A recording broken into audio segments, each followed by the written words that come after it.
여기 시대를 초월해 사랑받는 인류 최고의 히트곡들이 있다. Yesterday, all my troubles seem so far away. Now it looks as though they're here to stay. Oh, I believe in yesterday. Suddenly, 먼저 예스터데이. 이 곡은 1965년 비틀즈의 베이시스트 폴 맥카트니가 작사 작곡해 직접 불렀던 노래로 전 세계 대중들에게 극찬을 받았다. 그리고 또 한 곡의 히트곡. So Sergeant Pepper took you by surprise.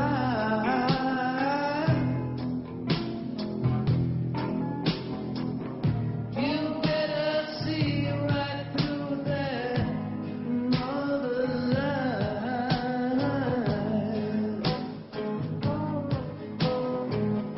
Those three How do you sleep?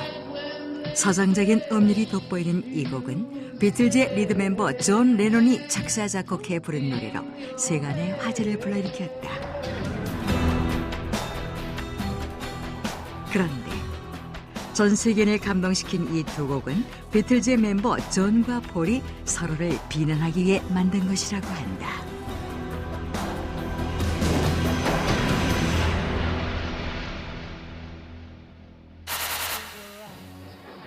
(1962년) 영국 리버풀에서 결성되어 1970년에 해산된 전설적인 록그룹 비틀즈.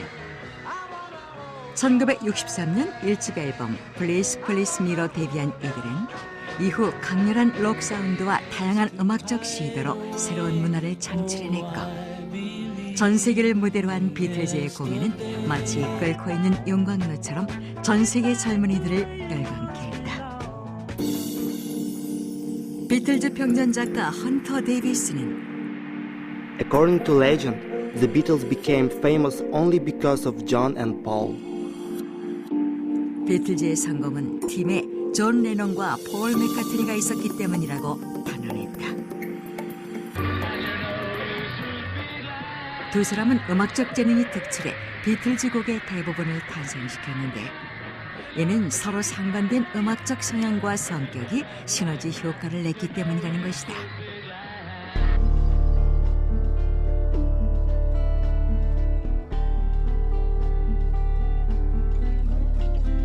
하지만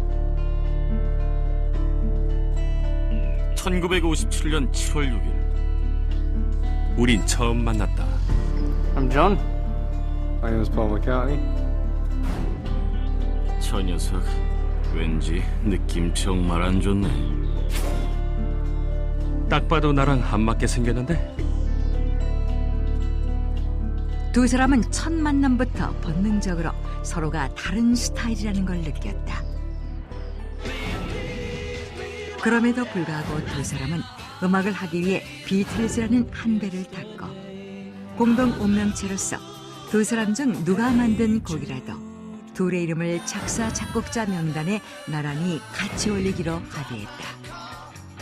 그렇게 해서 이후 두 사람은 7개의 앨범을 통해 Hey Jude, Let It Be, In My Life, I Wanna Hold Your Hand, I Will과 같은 불의 명곡을 쏟아냈다.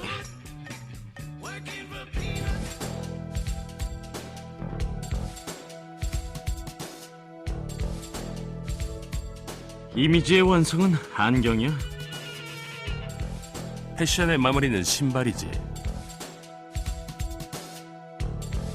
그럼 난 패션에 포인트를 주지.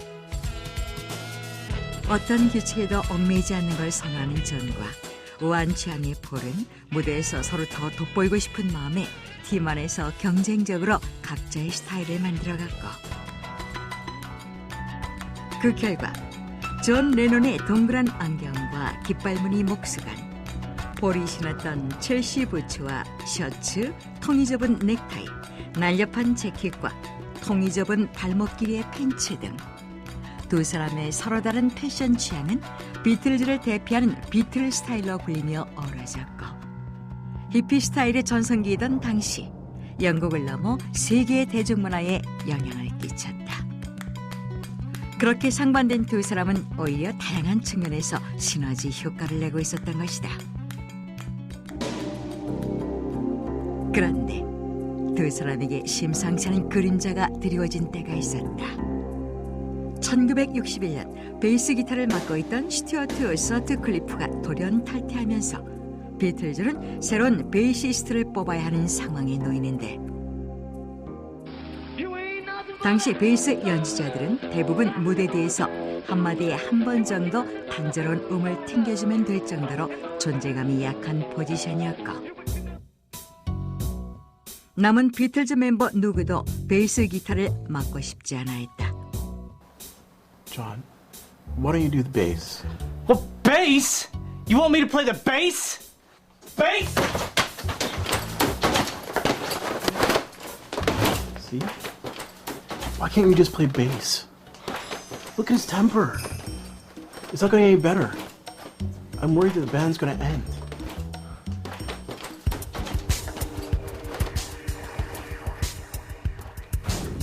저 고집불통 이기주의자. 알고 보면 곡도 너보다 내가 훨씬 더 많이 썼다고.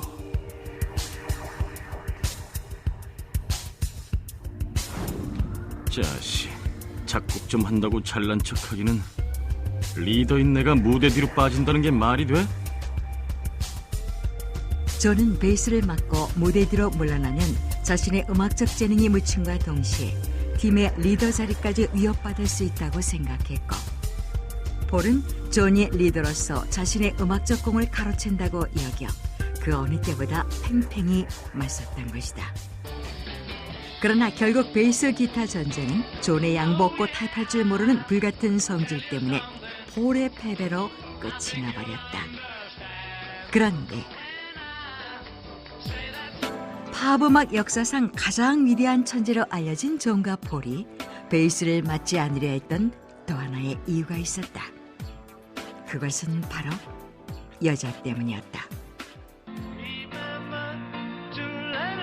In fact, John and I were very competitive about how many girls we had back then, so we were very worried about being a bass guitarist for fear of losing all the female fans. 훗날 당시 상황을 회상했던 폴에 따르면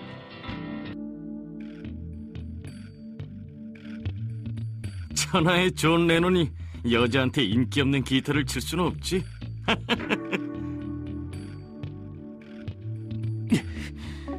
무대 뒤에서 둥둥둥 쳐봤자 여자들이 안 봐줄 거라고. 두 사람 다 여자에게 인기를 얻고 싶은 마음에 베이스를 서로 맞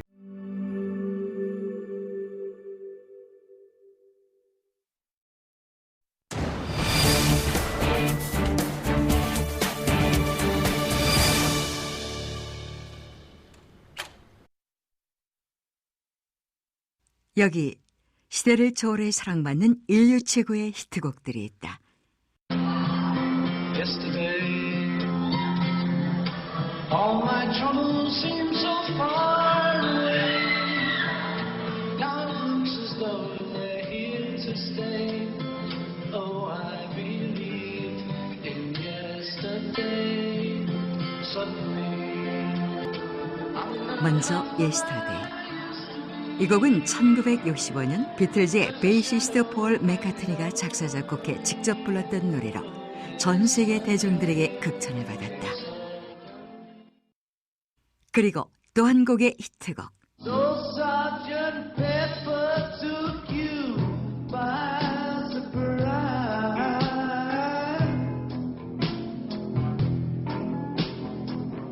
You better see right through that mother lie.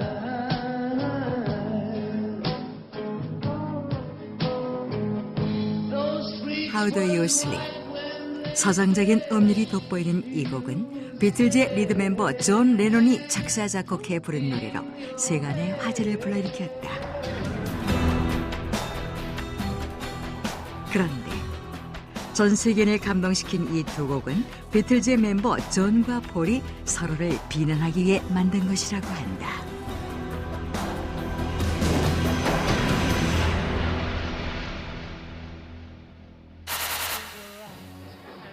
1962년 영국 리버풀에서 결성되어 1970년에 해산된 전설적인 록그룹 비틀즈. 1963년 1집 앨범 Please Please Me로 데뷔한 이들은 이후 강렬한 록 사운드와 다양한 음악적 시도로 새로운 문화를 창출해냈고, 전 세계를 무대로 한 비틀즈의 공연은 마치 끓고 있는 용광로처럼 전 세계 젊은이들을 열광케 했다. 비틀즈 평전 작가 헌터 데이비스는 According to legend, the Beatles became famous only because of John and Paul.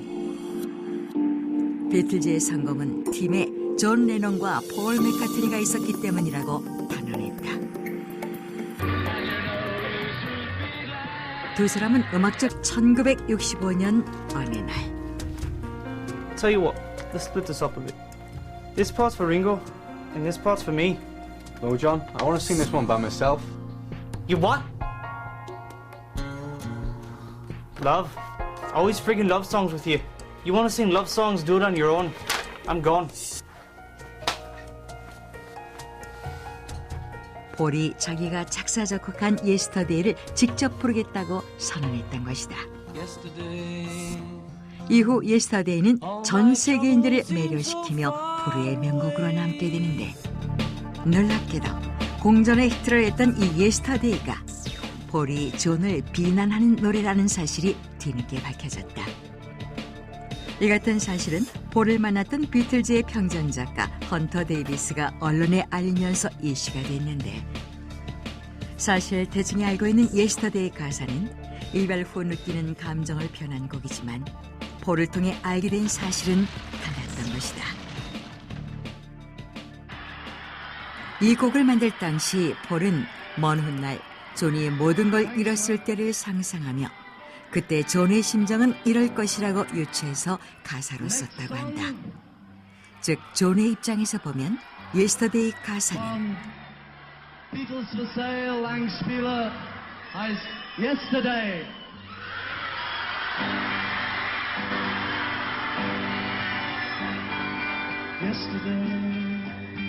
예전엔 나의 모든 시름들이 멀리 사라져버린 듯 했는데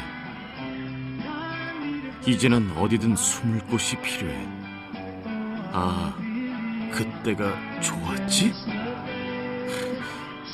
이걸 그냥... 존, 이제 알겠지? No, John, I want to sing this one by myself. 내가 그때 왜 이 노래를 내가 부르겠다고 한 건지. 그때 난 무대에서 너를 놀리고 있었던 거야. 그뿐만이 아니다. 폴이 존을 비난하고 비하했던 노래는 또 있었다. 아, 시시한 놈. 한심한 사랑 노래가 뭐가 좋다고? 아니, 사랑한다는 말을 꼭 노래로까지 해야 돼? 아, 지긋지긋해. 폴은 그날의 기억을 되살려 한심한 사랑 노래라는 제목의 실리 러브송을 발표했는데, 노랫말은 다음과 같다. 한심한 사랑 노래는 지겹다고 생각하겠지만 난 그렇지 않아. 그런 시시한 사랑 노래로 세상을 채우고 싶어하는 사람들도 있어. 그게 뭐가 어때서? 내가 다시 이렇게 사랑 노래를 부르는 걸 알아주길 바래. 그리고 가사와 함께 평소 존이 싫다고 했던 사랑해라는 표현을 무려 40여 번 반복한 뒤 존 레논, 듣고 있나? 존에게 듣고 있냐는 비아냥으로 노래를 마무리했다. 그리고 폴은 앨범 표지에 양의 귀를 잡아당기는 사진을 실었는데 그 양이 다름 아닌 존이라고 밝혔다. 그러자 1970년 폴과의 음악적 견해차를 이유로 돌연 밴드를 탈퇴해버렸던 존은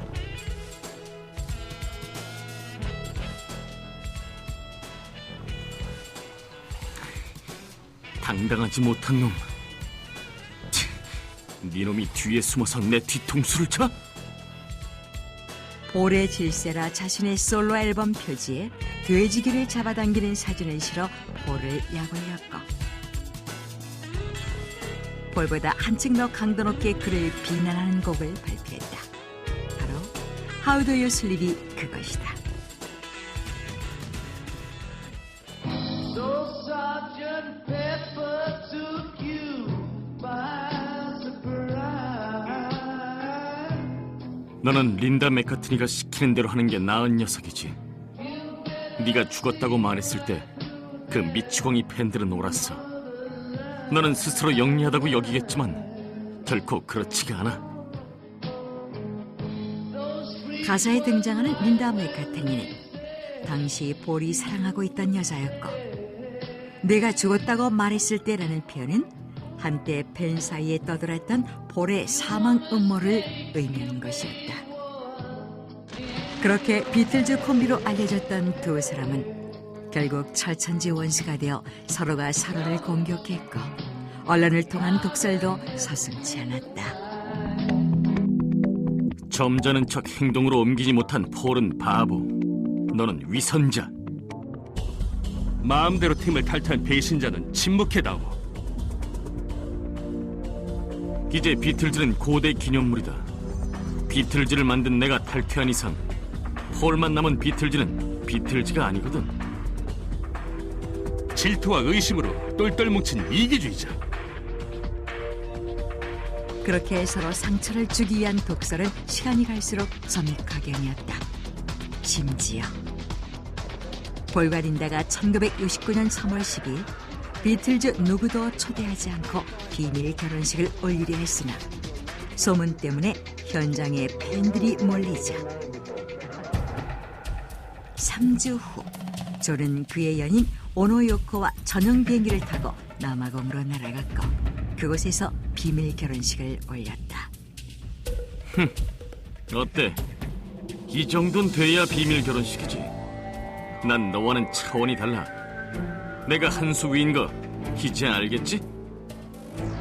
결혼하는 순간까지도 서로를 의식하며 경쟁했던 것이다.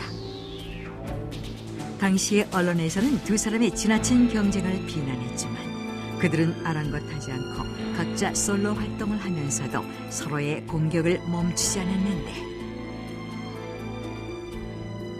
그러던 어느 날 뜻밖의 상황이 발생했다.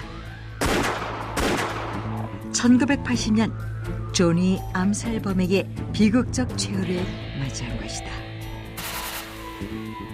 사라진 존과 현실을 살아가는 폴. 음악적 재능과 욕심은 그들을 더욱 치열한 라이벌로 만들었지만 어쩌면 두 사람의 라이벌 전쟁으로 인해 비틀즈는 수없이 많은 명곡을 탄생시킬 수 있었을 것이다. 그리고 여기 두 사람이 음악적으로 얼마나 달랐는지를 보여주는 또 다른 두 곡의 명곡이 있다. 사회가 혼란했던 당시 폴이 순리에 따르자는 뜻으로 레디비를 작곡해내자 존은 폴과는 반대로 꿈을 가지라는 뜻의 이미지를 노래했던 것이다. 세계의 라이벌 존과 폴. 하지만 그들은 대중음악계의 전설적인 비틀즈를 낳은 역사상 최강의 콤비였다.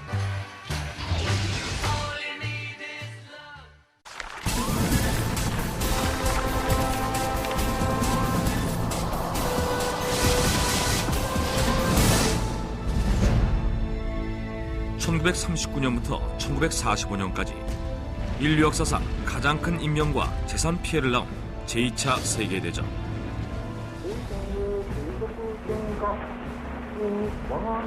(1945년 8월 15일) 일본이 무조건 항복을 선언하며 비로소 길고 길었던 전쟁이 끝날 수 있었는데, 일본의 항복을 이끌어내는데 결정적 역할을 한 사람, 그는 유명한 정치가도 군인도 아닌 메이저리그의 평범한 야구 선수였다.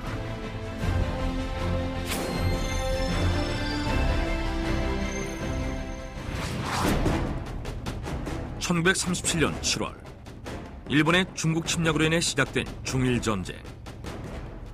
중일전쟁이 치열해질수록 일본 역시 점점 어려움에 처해졌다. 전쟁에 필요한 군수물자가 부족해졌기 때문이다.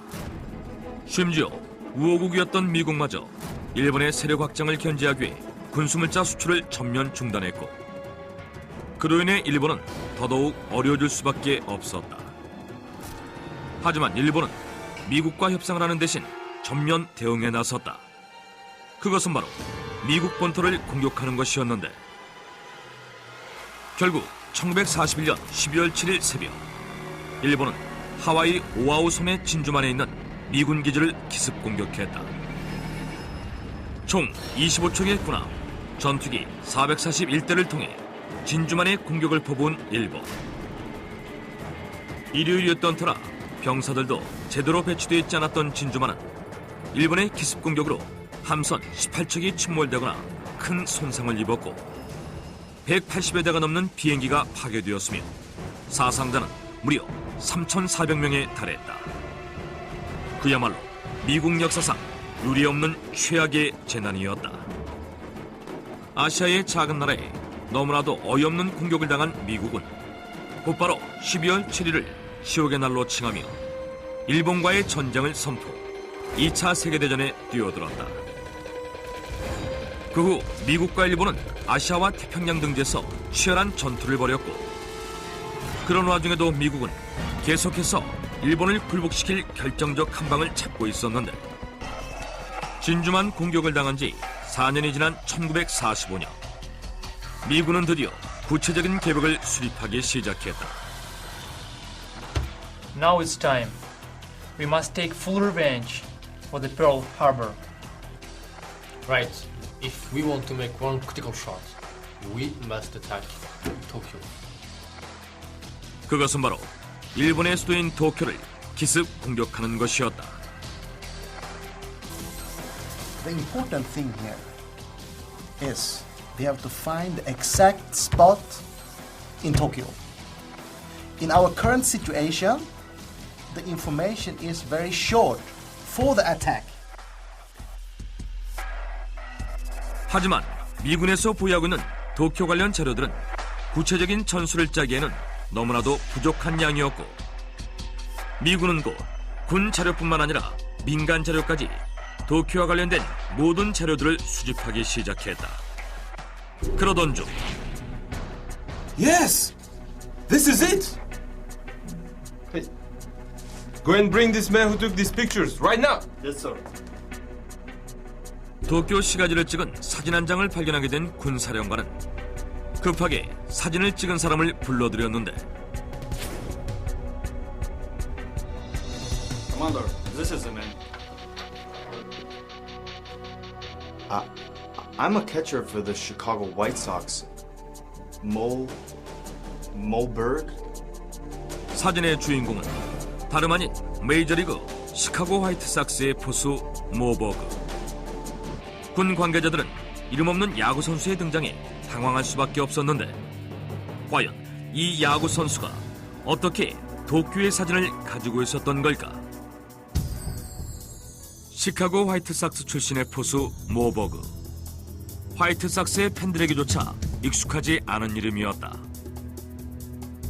고등학교 때 주전 3루수로 뛰며 맹활약했던 그는 대학 졸업 후 LA 다저스의 전신인 브루클린 로빈스에 입단했지만 곧 백업 유격수로 전락했고 2년을 벤치에서만 보내다가 결국 마이너리그로 강등됐다. 몇 년 후 시카고 화이트삭스에 들어가게 된 모는 1929년 드디어 포수로 주전 자리를 꿰차게 됐는데 하지만 1930년 모는 무릎 부상을 입고 말았고 부상의 여파로 그는 또다시 백업 포수로 전락했다. 그 후 계속된 트레이드 끝에 텍사스 레인저스의 전신인 워싱턴 세니터스에 들어가게 된 모버그. 1932년 그는 평소 잘 알고 지냈던 선수 허번트의 제안으로 대학 야구 선수들에게 야구를 가르치러 일본으로 떠나게 된다. 일본에서 학생들을 가르치며 점차 아시아 문화에 매료되기 시작한 모.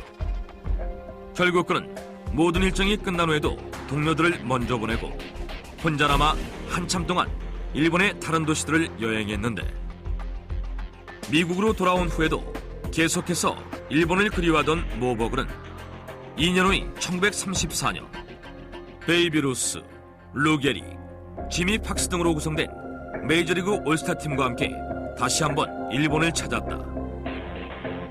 올스타팀에 들어갈 만한 성적도 인기도 없었던 모였지만 당시 그는 일본어를 할 수 있는 유일한 야구 선수라는 이유로 올스타 팀에 포함될 수 있었다. 일본에 다시 한번 가게 된 모는 올스타 팀의 경기보다는 일본 관광에 훨씬 관심이 많았고 직접 가지고 온 카메라로 도쿄의 풍경을 찍는 데에만 열을 올렸다. 그리고 Look, this is the spot where military facilities are gathered. And this is where the war supplies are stored. We will launch our attack on Tokyo, focusing on these spots. You got that? Yes, sir. That's good. 미군이 도쿄 대공습의 공격 위치를 선정하는 데 있어서 모가 일본에서 찍어온 사진이 결정적인 역할을 하게 된 것이었다. 1945년 3월 10일 새벽 마침내 폭격기 344대를 이어 도쿄 상공에서 무자비하게 폭탄을 투하하기 시작했다. 무려 6시간 동안 100만 발가량의 폭탄이 떨어진 도쿄는 말 그대로 불바다가 되고 말았는데 공습 하루 만에 약 10만 명이 목숨을 잃었고 무려 100만여 명이 이재민이 되었으며 불붙은 기름이 강과 바다에서도 불길을 일으킬 정도였다고 한다. 도쿄 공습은 대성공이었다.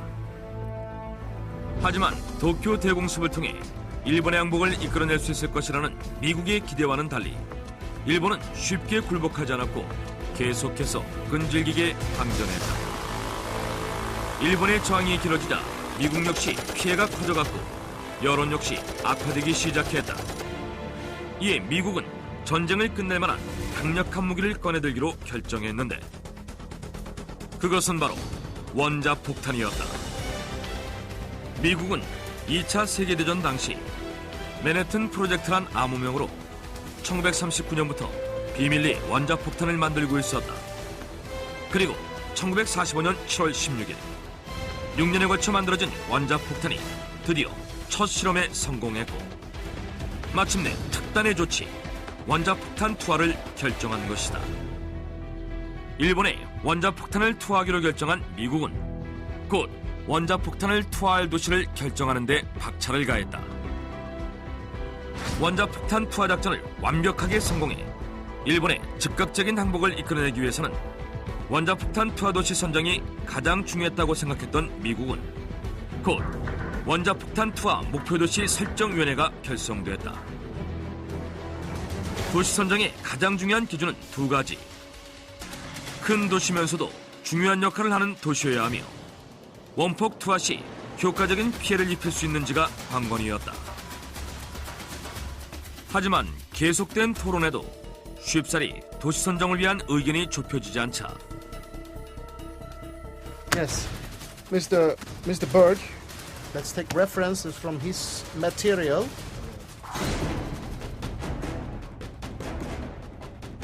결국 위원회는 다시 한번 모버그의 자료를 찾을 수밖에 없었다. 모버그가 처음으로 일본에 방문했을 때 그는 도쿄뿐만 아니라 일본의 거의 모든 도시들을 둘러봤고 일본에 유난히 관심이 많은 그가 가지고 있는 자료만큼 일본에 대해서 속속들이 알 수 있는 것은 없었기 때문이다. The materials from Moberg. 위원회는 모버그의 자료를 토대로 몇 번의 회의를 거듭한 후에 마침내 원자폭탄 투하를 할 도시를 선정했다. The bombing spots are now finalized in the 5 cities of Hiroshima, Nagasaki, Niigata, Kyoto, and Kokura. 선정된 도시는 니가타, 교토, 히로시마, 고쿠라, 그리고 나가사키. 위원회는 그 도시들을 바탕으로 한치의 오차도 없는 원자폭탄 투하 작전을 세웠다. 그리고 1945년 8월 6일과 9일 마침내 미국은 히로시마와 나가사키에 각각 원자폭탄 리틀보이, 햄맨을 투하했다. 결국 1945년 8월 14일 히로히토가 연합국 측에 항복을 선언하는 내용을 일본 전역에 방송하면서 1939년부터 계속됐던 제2차 세계대전은 그 막을 내리게 되었다. 평범한 야구선수였지만 도쿄 대공습을 시작으로 히로시마, 나가사키 원자폭탄 투하에 결정적인 역할을 한 모버그. 그는 자신의 손으로 총 한 발 쏘지 않고 조국을 승전국으로 만들었다. 미국 정부는 전쟁이 끝난 후에도 모버그를 야구장으로 돌려보내지 않았고 일개 백업포수였던 그를 CIA의 전신인 OSS의 요원으로 임명했다. 벤치에 앉아있는 시간이 더 많았던 야구선수 시절 심심했던 틈을 타 이런저런 공부를 했던 모버그는 OSS에서도 다양한 활약을 했다고 한다.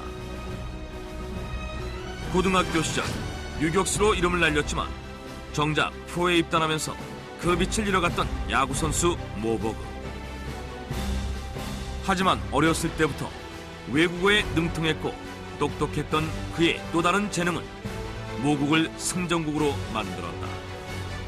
본업은 야구선수, 또 다른 직업은 첩보 요원이었던 그는 야구 역사에는 기록될 만한 인물이 아니었지만 전쟁사에는 뚜렷이 기록된 인물이 되었다.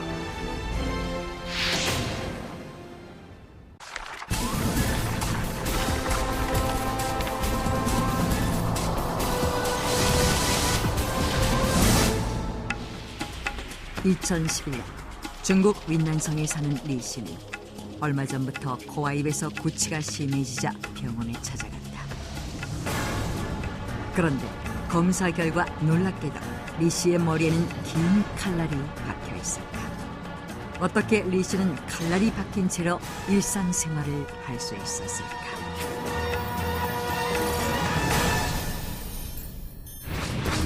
(2004년) 리 씨는 강도가 휘두르는 칼에 머리를 다치는 사고를 당한다. 그런데 당시 의사는 칼자루만을 제거하고 뇌 안에는 칼날을 남겨두는 실수를 저지르고 말았다. 놀랍게도 리 씨는 칼날이 머리에 꽂혔음에도 불구하고 별다른 증상을 못 느낀 채 정상인과 다름없는 생활을 했던 것이다. 7년 후 리 씨의 뇌에서 꺼낸 칼날은 무려 길이가 10cm, 폭이 1.8cm였다. 리 씨는 어떻게 뇌에 치명적인 손상을 입고도 아무렇지 않게 일상생활을 할 수 있었을까? 수천억 개 이상의 신경세포가 얽혀있는 뇌에 다른 물질이 박혀 있었는데도 정상적인 두뇌 활동이 가능했던 것은 불가사의한 일이기 때문이다. 일부 학자들은 리 씨의 경우 뇌의 민감한 부위를 절묘하게 피했기 때문에 정상적인 생활이 가능했을 것이라고 주장하고 있다. 그런데 뇌 일부를 다친 것뿐만 아니라 뇌의 절반을 잃고도 이전과 같이 평범한 생활을 하고 있는 사람들이 있다. Don't move or I'll shoot. 1987년 미국 오하이오주 14세 소년 아하드 이스라필은 사고로 머리에 총을 맞게 된다. 수술받은 아하드는 오른쪽 뇌 대부분을 잃게 된다. 그런데 아하드는 기적적으로 살아났으며 심지어 고등학교를 무사히 졸업한 후 단과대학을 수석으로 입학한 것이다. 한쪽 뇌가 없는 그에게 어떻게 이런 일이 가능했던 것일까? 사고 후 한쪽 뇌를 잃은 아하드는 머리 오른쪽 부분이 움푹 파이게 됐다. 5시간에 걸친 첫 수술이 끝났을 때 의사는 아하드가 살아날 가능성이 매우 낮으며 생존하더라도 정상인처럼 살 수는 없을 것이라고 예측했다. 그런데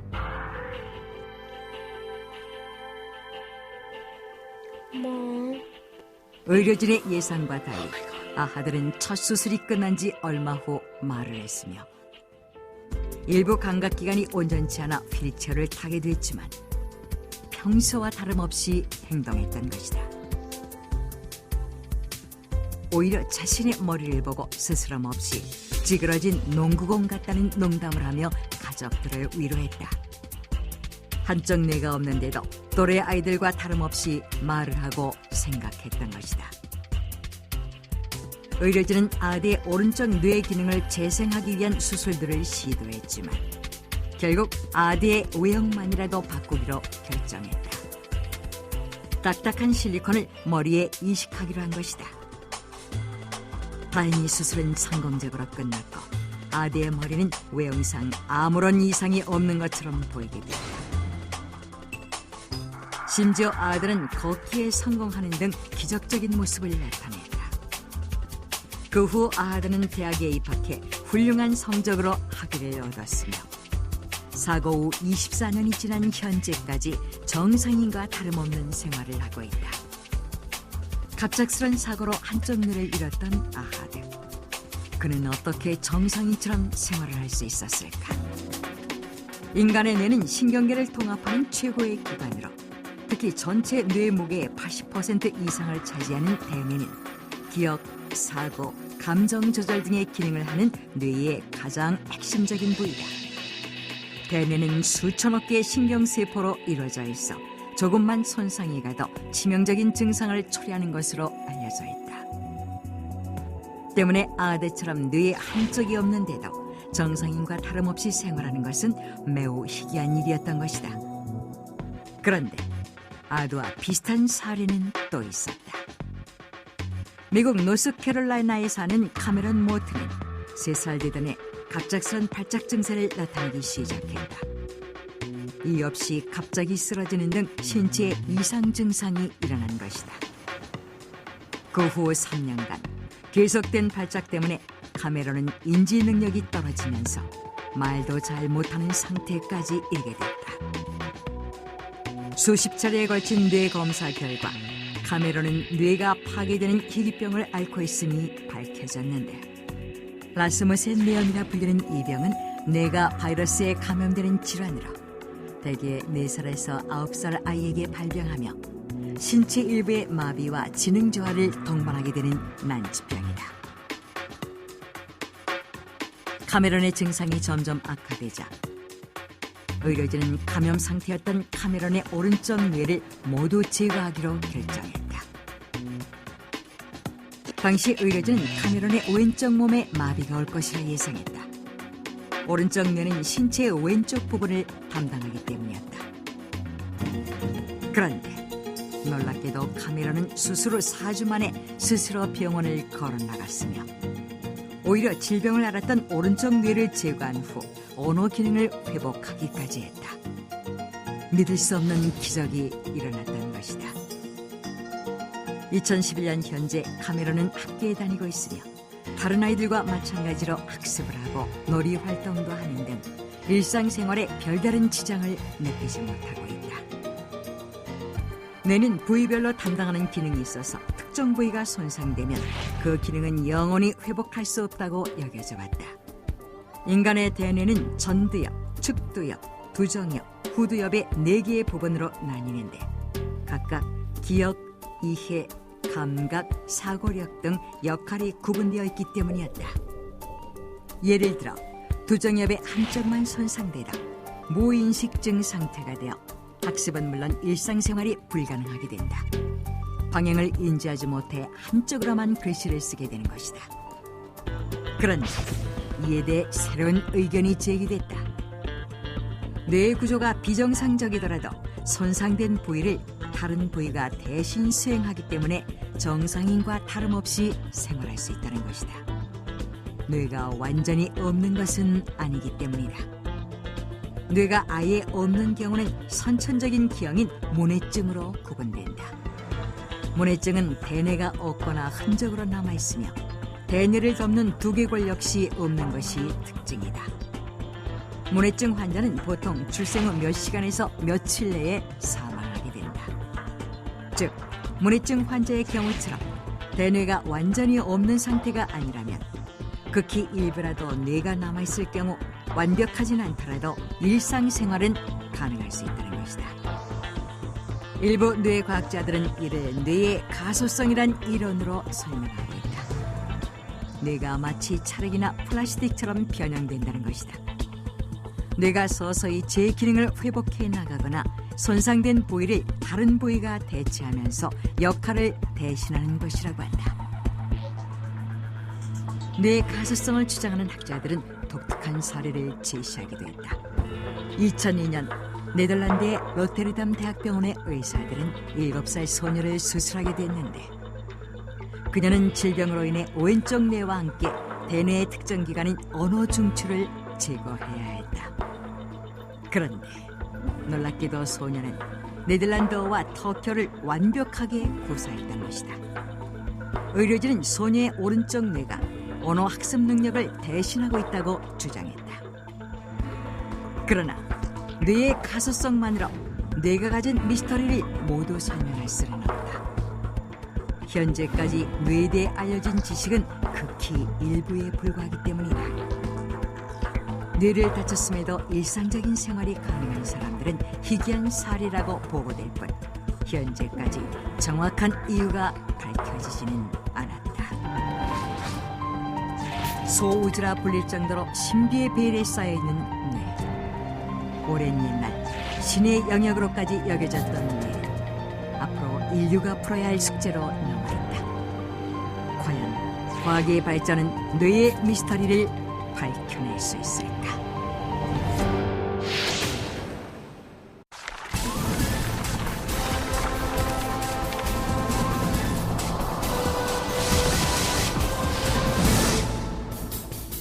런던 블룸즈베리에 위치한 영국 최대의 국립박물관, 프랑스의 루브르 박물관, 바티칸 시국의 바티칸 박물관과 함께 세계 3대 박물관으로 꼽히는 이곳에 1876년 2권의 책이 전시된다.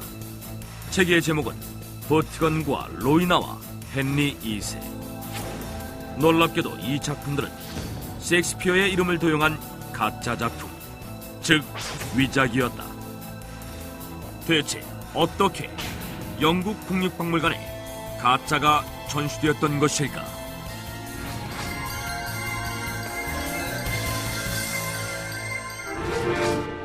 브리튼족의 주장 보티건과 앵글로색슨족의 주장딸 로이나 간의 사랑 이야기를 다룬 희곡지 보티건과 로이나, 그리고 21살의 잉글랜드의 왕이 된 헨리 2세의 일대기를 다룬 희곡지 헨리 2세.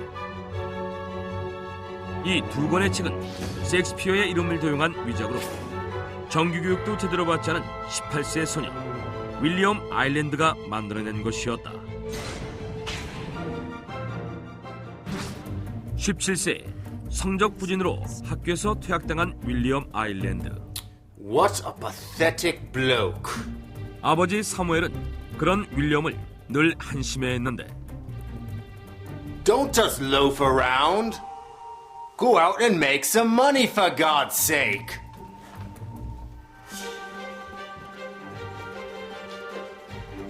결국 아버지 등살에 법률사무소에 수습서기로 일하게 된 윌리엄. 윌리엄의 고민은 단 한 가지뿐이었다. How can I win my father's recognition?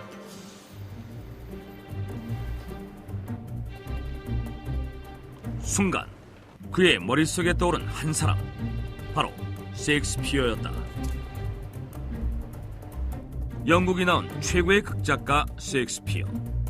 로미오와 줄리엣, 햄릿, 한여름밤의 꿈, 맥베스 등 주옥 같은 작품을 남기며 인류 역사상 가장 위대한 작가로 평가받고 있지만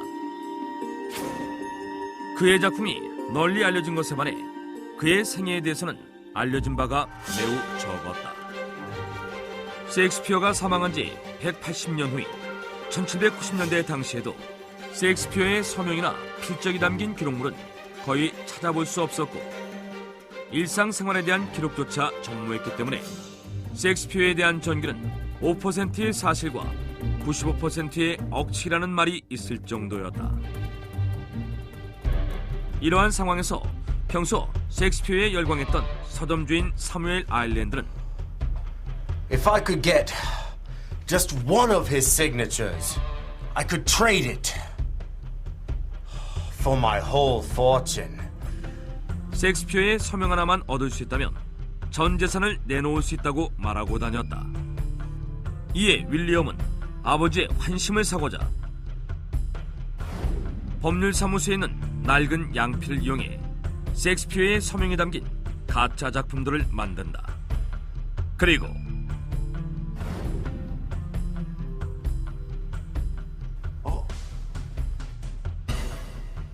How on earth did you find these precious things? 아버지가 출처를 물어볼 것에 대비 Mr. H gave them to me? 가상의 H를 만들어냈다. 법률사무소 고객인 H씨가 아주 중요한 법률 서류를 잃어버렸는데 자신이 그 법률 서류를 찾아주었고 H씨는 답례를 하겠다며 셰익스피어의 유품으로 가득한 자신의 다락방 금고를 뒤져 원하는 것이 있으면 어떤 것이든 가져가되 단 자신의 이름과 정체에 대해 함과라는 조건을 걸었다는 거짓 이야기를 만들어낸 것이다. So these are the unfinished works of Shakespeare.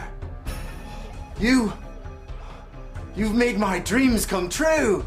사무엘은 아들의 거짓말에 그대로 넘어가 셰익스피어의 작품을 세상에 공개하는데 이에 영국이 발칵 뒤집어진다.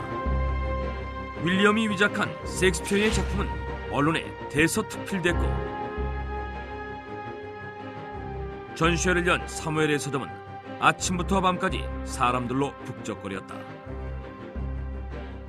전시회를 보기 위해 당시 저명했던 학자이자 성직자인 사무엘 파 목사는 물론 영국 개관신 헨리 제임스 파이, 심지어 황태자까지 사무엘의 서점을 찾았다. 뿐만 아니라 사람들이 모여있는 곳에서 화제의 중심은 언제나 보티건과 로이나와 헨리 2세였고 대학에서는 교수와 학생들 사이에서 두 작품에 대한 토론이 이루어졌다. 그러자 드루리 레인 극장주 리처드 셰리던은 새로 발표된 셰익스피어의 희곡 보티건과 로이나를 무대에 올리겠다며 아일랜드 부자에게 엄청난 금액을 지불했고 사람들은 보티건과 로이나를 보기 위해 극장으로 몰려드는 등 사회 전체에 셰익스피어의 광풍이 휘몰아쳤다. 그런데 사실 두 작품은 윌리엄이 자신이 직접 쓴 희곡에 셰익스피어의 이름을 도용한 것으로 윌리엄은 자신의 희곡집에 셰익스피어의 서명을 흉내내 써놓았는데 그는 이런 방식으로 셰익스피어가 배우 존 해밍과 토지를 사고 팔 때 거래한 영수증, 후원금을 보내온 사우샘프턴 백작에게 감사함을 전하는 자필 편지, 셰익스피어가 사망하기 직전에 자필로 쓴 신앙 고백, 셰익스피어가 미래의 아내 앤 해서웨이에게 보낸 연애 편지, 셰익스피어의 문학적 업적에 존경을 표한다는 엘리자베스 1세의 자필 편지, 햄릿의 자필 원고 등을 만들어 세상에 공개했던 것이다. 그런데 셰익스피어 전문가이자 연극 평론가였던 에드먼드 멀론, 그는 셰익스피어 문서가 모두 가짜라는 성명을 발표하는데 서점에 전시된 존 해밍과 셰익스피어의 토지거래 영수증상에서 존 해밍의 서명이 실제 서명과 다르다는 것이다. 하지만 사람들은 에드먼드 멀론의 말을 믿지 않았다. 특히 사무엘 파 목사는 영향력 있는 후원자들을 대대적으로 불러 모아 단체를 만들어 에드먼드 멀론의 주장이 전적으로 틀렸으며 셰익스피어 문서들이 확실한 진품임을 지지한다는 공동 성명을 발표하기까지 했는데 그러던 어느 날 모든 걸 고백하는 윌리엄. 그는 아버지에게 서름받았던 시절을 떠올리며 사람들을 깜짝 놀라게 한 이 작품이 대문호 셰익스피어가 아닌 자신이 직접 쓴 것이라는 사실을 밝힘으로써 아버지에게 자신의 능력을 증명하려 했던 것이다. 그런데 전혀 생각지도 못한 상황이 벌어졌다.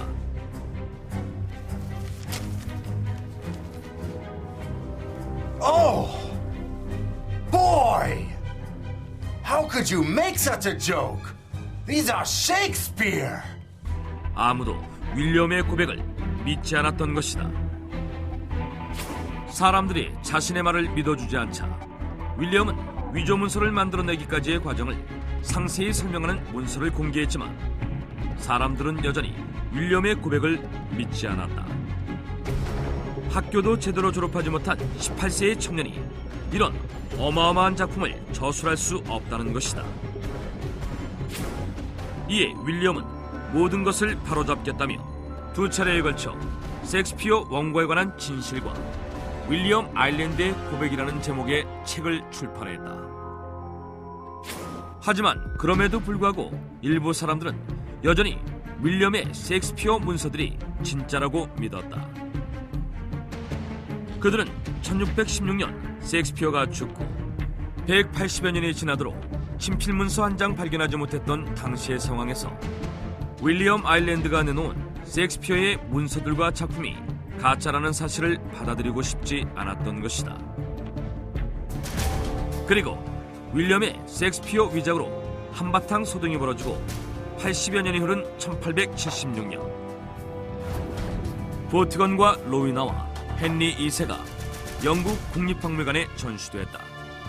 두 작품이 분명한 위작임에도 불구하고 박물관에 전시된 이유는 보트건과 로이나와 헨리 2세가 사회적 파장을 일으키며 한 시대를 풍미했던 역사의 일부이기 때문이다.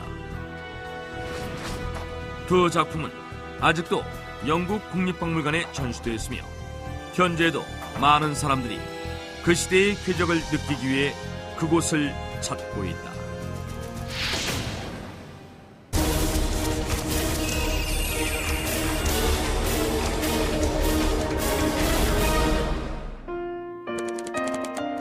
동병상련. 어려운 처지에 있는 사람끼리 서로 가엾게 여긴다는 말이죠. 그래서 동병상련을 겪은 사람들끼리 특별한 공감대가 형성되는 일이 많습니다. 왜냐하면 다른 누구보다도 서로의 상황을 잘 이해하기 때문이죠. 1차 세계대전이 한창이던 1914년 12월 25일 영국군과 독일군이 대치 중이던 벨기에 플랑드르에서 믿을 수 없는 일이 일어났습니다. 영국군과 독일군 병사들이 자발적으로 총을 내려놓고 함께 축구 경기를 하며 크리스마스를 보내는 것이었습니다. 왜 이런 일이 일어난 것일까요? 비록 적군이지만 갈수록 무의미한 전쟁을 치르던 병사들에게 공감대와 유대감이 형성되었고 결국 단 하루 동안의 비공식적인 크리스마스 휴전이 이루어지게 된 겁니다. 그리고 2011년 일본에서는 쓰나미를 겪은 아픔을 공유하던 한 남녀가 사랑에 빠져 결혼을 하게 되었다고 합니다. 이뿐만이 아니라 우리나라에서도 같은 아픔 때문에 맺어진 아주 특별한 인연이 있다고 하는데요. 대체 어떤 사연일까요?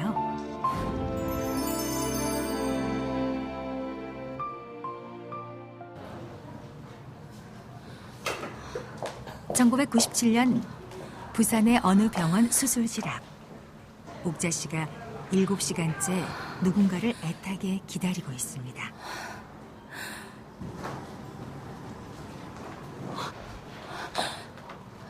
선생님, 어떻게 됐어요? 이제 한시름 놓으셔도 됩니다. 남편분 신장 이식 수술이 성공적으로 끝났습니다. 정말요? 선생님, 감사합니다. 감사합니다. 여보, 수술 경과가 좋아서 의사 선생님이 내일 퇴원해도 된대요. 정말 다행이다.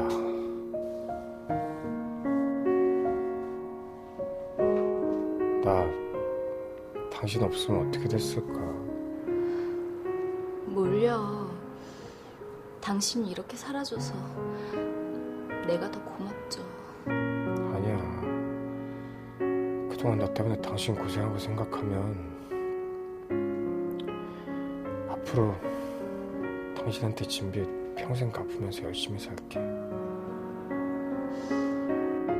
병원에서 퇴원한 옥자 씨의 남편은 예전처럼 제과점에서 빵을 만들며 제2의 인생을 시작합니다.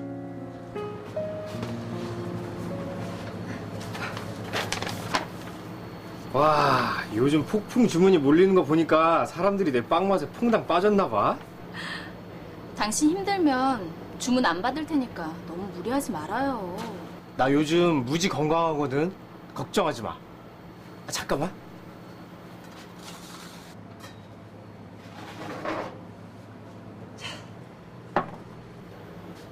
이게 뭐예요? 뭐긴 뭐야. 잘 봐. 내 하트잖아. 애도 아니고 빵 가지고 장난치지 말아요. 난 당신 출출할 때 먹으라고. 식으니까 얼른 먹어.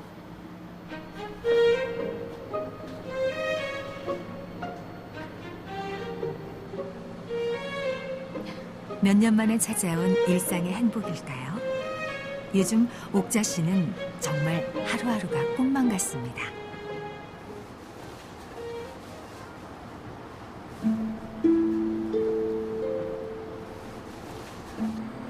신장 기증? 우연히 TV 광고를 보게 된 옥자 씨. 갑자기 지난 날들이 주마등처럼 스쳐 지나갑니다. 빨리 이식 수술을 받지 않으시면 얼마 살지 못하십니다. 제 남편이 이식 수술을 못하면 얼마 살지 못한다고요?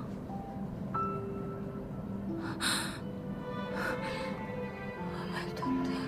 그 순간 옥자 씨는 남편을 살릴 수만 있다면 무슨 일이라도 할 수 있다고 생각했습니다. 그래서 자신의 신장을 남편에게 내어주기로 합니다. 하지만 검사 결과 제 신장은 안 된다고요?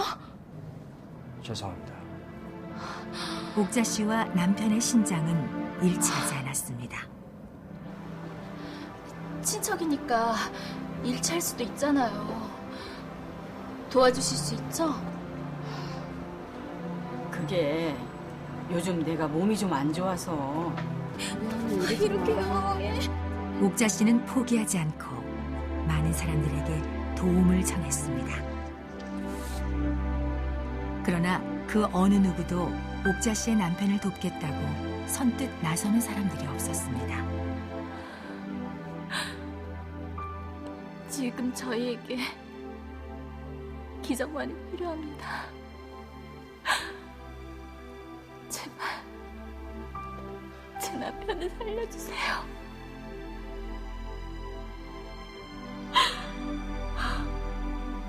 그렇게 끝까지 희망의 끈을 놓지 않았던 옥자 씨에게 반가운 소식이 들려왔습니다.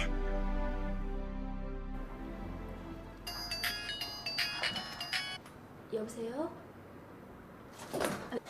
네? 기증자가 나타났다고요? 마침내 기증자가 나타난 것입니다. 그 덕분에 옥자 씨 남편은 무사히 수술을 할 수 있었습니다. 그래, 나도 한번 해보는 거야.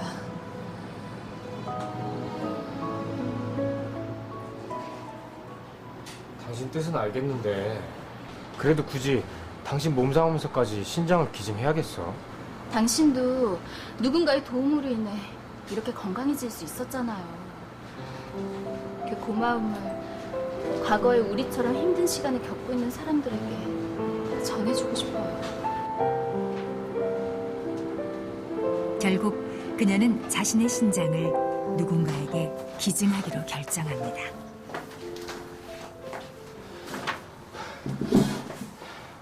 네, 검사 결과가 나왔습니다. 그래요? 어떻게 됐나요? 김옥자 씨의 신장과 일치하는 이식자분이 나타났습니다. 정말요? 그런데 놀랍게도 옥자 씨의 신장과 일치한 이식자가 나타난 것입니다.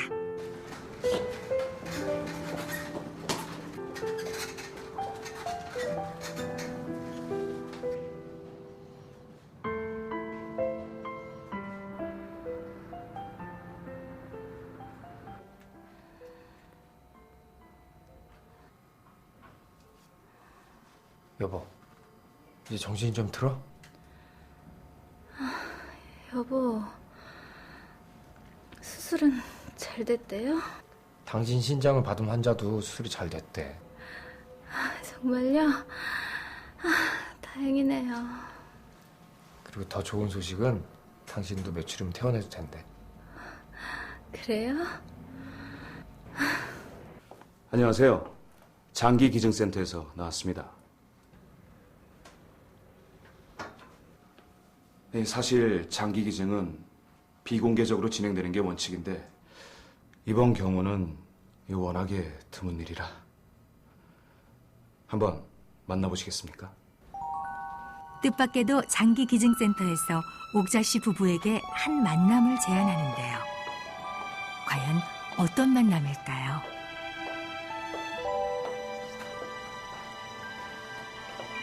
자, 서로 인사들 나누시죠. 저쪽에 계신 분은 박명숙 씨, 그리고 이쪽 분은 김옥자 씨이십니다.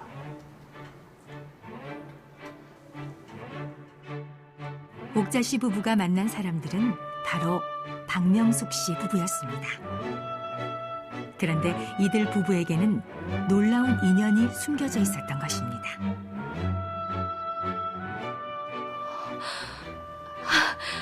세상에 이런 인연이 다 있네요. 그러게요. 정말 믿기지가 않네요. 반갑습니다. 감사합니다. 이들 부부에게 대체 무슨 일이 있었던 것일까요? 그렇습니다. 놀랍게도 김옥자 씨 남편에게 신장을 기증한 사람은 박명숙 씨였고 김옥자 씨의 신장을 기증받은 사람이 다름 아닌 박명숙 씨 남편이었던 것입니다. 그렇게 두 아내가 신장을 맞기원하면서 서로의 남편을 구한 것입니다. 두 아내가 기증한 신장이 서로의 남편에게 맞기와 이식되면서 생명을 구했다는 이야기. 이 같은 경우는 100만 분의 1의 확률에 불과한 것으로 매우 희박하고 기적적인 일이라고 합니다. 하지만 만약 두 부부가 아픔을 겪으면서도 같은 아픔을 겪는 이들에 대해 연민을 가지지 않았더라면 이런 기적 또한 불가능하지 않았을까요? 당신 뜻은 알겠는데 그래도 굳이 당신 몸...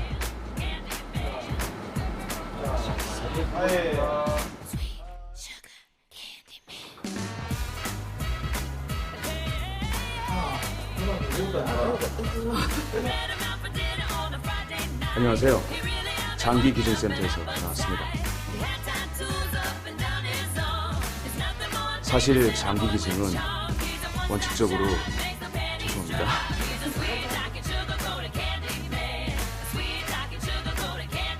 신성대학에서 해피머니 상품권을, 주식회사 말문이 터지는 버터영어에서 쇼핑문화 상품권을, 레스토니 침대에서 백화점 상품권을, 마산 명산 몽고간장에서 백화점 상품권을 드립니다.